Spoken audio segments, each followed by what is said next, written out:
Hello everyone, welcome to my channel. My name is Crimi-Trent.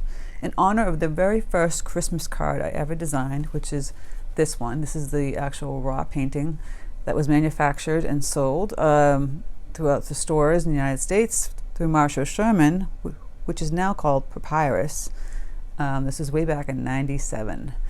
I'm going to recreate this polar bear in watercolor. I'm just going to give a demo today because step-by-step speaking tutorials take a lot of time, and today I'm just limited on time.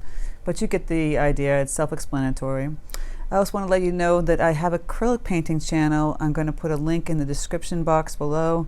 Please check that out. These acrylic paintings are very simple, under 30 minutes, and anybody can do. They're just demonstrations. I'm not speaking on them either because this way I can put more content out there.